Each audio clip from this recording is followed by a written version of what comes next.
Break के बाद एक बार फिर से स्वागत है आपका।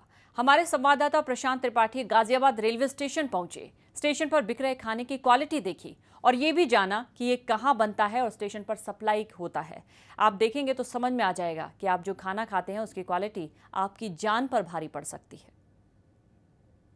गाजियाबाद रेलवे स्टेशन पे जो खाना बिक रहा था वो आप देख सकते हैं कि यहीं पे बनता है।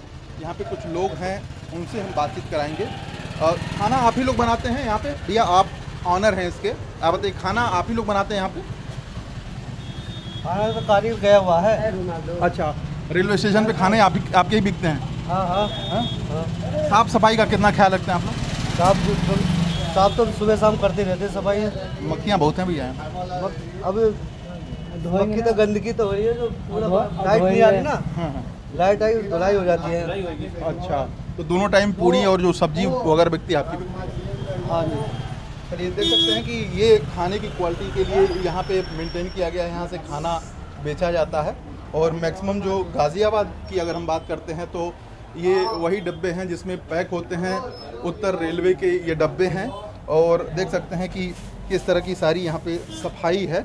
जाहिर से तौर पे कहीं न कहीं यात्री हैं, उनके साथ ये खिलवाड़ है। वजह यह है कि सफाई नहीं है यहाँ पे, तो निश्चित तौर पे जो लोग हैं ये खाना खाने को मजबूर हैं और यहीं मक्खियाँ यहाँ पे उड़ रही हैं।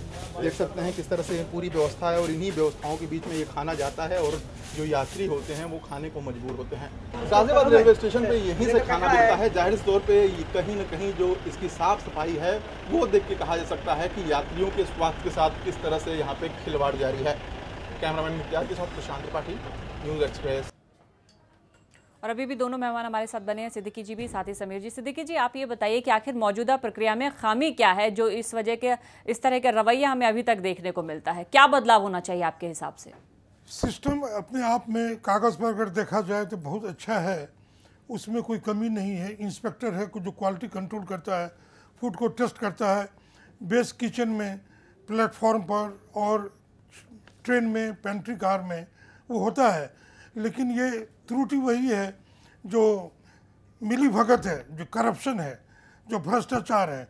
जब तक ये नहीं रुकेगा और एम्प्लॉइज़ को, कर्मचारियों को ये डर नहीं होगा कि हमारी नौकरी खतरे में पड़ जाएगी, तब तक कि ये दूर नहीं होगा। जी, जो भी नियम है कड़ाई से लागू किया जाना बहुत जरूरी है। समीर जी, आप ये बताइए कि जिस भी ठेकेदार को दोषी पाया जाता है कि इस तरह का खाना सर्व किया गया है पैसेंजर्स को, तो उसके खिलाफ क्या कुछ कार्रवाई अब की जा सकती है जिसके कारण आगे इस तरह की गलती नहीं हो?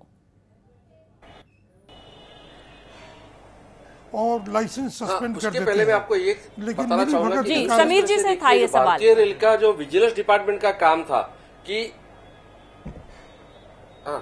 भारतीय रेल के जो विजिलेंस डिपार्टमेंट का जो काम था वो न्यूज एक्सप्रेस के रिपोर्टर ने गाजियाबाद स्टेशन पे जाके तुरंत दिखाया। तो भारतीय रेल का काम तो हमारा न्यूज एक्सप्रेस चैनल कर रहा है। उसी के लिए हमारे देश के कोने कोने के दर्शक जो है न्यूज एक्सप्रेस चैनल देखते हैं। एक दूसरी बात मैं आपको बताना चाहूंगा कि जो ठेकेदार है उसका कॉन्ट्रैक्ट इमीडिएट डिसमिस करना चाहिए। ठेकेदार के ऊपर क्रिमिनल केस होना चाहिए। ठेकेदार से पैसे रिकवर करके हर एक पैसेंजर जो खाने में उनको गड़बड़ हुआ है उनका टिकट का किराया वापस देना चाहिए और उनको कॉम्पेंसेशन देना चाहिए। ये 4 स्टेप कानून के तहत है और एक केस उसके लिए फिट है, तो इमीडिएट एक्शन होना चाहिए।